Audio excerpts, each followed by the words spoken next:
جو انکار کرتے ہیں آخرت کا ان کو فالو مت کریں، کیونکہ جو آخرت کا انکار کرے گا نا اس کی زندگی کبھی بھی سیدھے راستے پہ نہیں ہو سکتی۔ اس کو قانون سیدھے راستے پہ چلا سکتا ہے، لیکن قانون انسان کے بنائے ہوئے قانون بھی ناقص اور نگرانی بھی ناقص۔ لوگ کیمرے لگا دیتے ہیں، وہ کیمرہ ہی چوری ہو جاتا ہے۔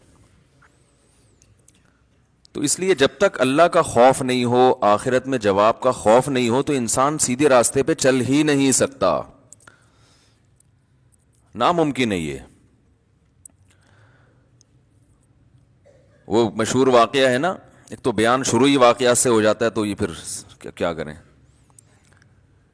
وہ ایک تقریب میں ایک خاتون کا لاکٹ چوری ہو گیا، بڑا قیمتی لاکٹ تھا۔ اب میزبان نے اعلان کیا، بھائی یہ بڑا قیمتی لاکٹ ہے، اللہ کا واسطہ جو جس کا ہے دے دو۔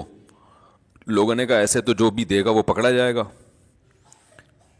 کہ وہ سب کو پتہ چل جائے گا چور ہے، تو چور کا راز بھی فاش نہ ہو اور لاکٹ بھی واپس آ جائے۔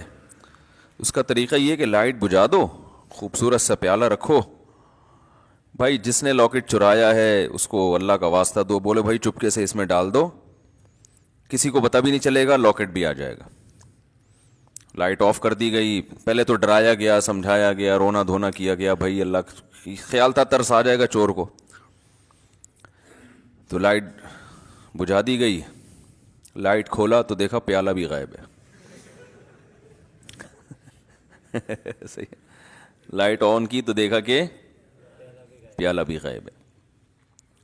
تو آخرت کا خوف نہ ہونا تو پھر انسان پر کوئی نصیحت اثر نہیں کرتی، اور آخرت کا خوف ہے تو بہت ساری چیزوں سے بچا رہتا ہے۔ ہمارے ہاں جو مسلمانوں میں کچھ جرائم ہیں، کچھ نہیں بھی تو ہیں نا، بہت ساری ہم میں خوبیاں بھی تو ہیں، جو برائیاں نہیں ہیں۔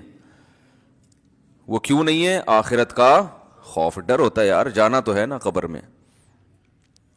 تو اللہ نے اس لیے حکم دیا مکذبین کو فالو مت کرو، اور ہم صبح و شام جن کو فالو کرتے ہیں وہ مکذبین ہی ہیں سارے۔ وہ آخرت پر ایمان نہیں ہوتا ان کا، ہوتا ہے تو ایسے کمزور، تو وہ کہاں سے آپ کو سیدھے راستے پہ چلائے گا بھائی؟ وہ تو پیسہ، شہرت، عزت، صحت، یہ 4-5 چیزوں میں گھماتا رہے گا آپ کو۔ عزت، پیسہ، شہرت۔ ہم جب چھوٹے تھے، حضرت اپنے شیخ حضرت مفتی رشید احمد صاحب رحمہ اللہ کی مجلس میں ہم جا کے بیٹھنا شروع ہوئے، تو اہل اللہ کی، ولی اللہ ہونے کی ایک علامت یہ ہوتی ہے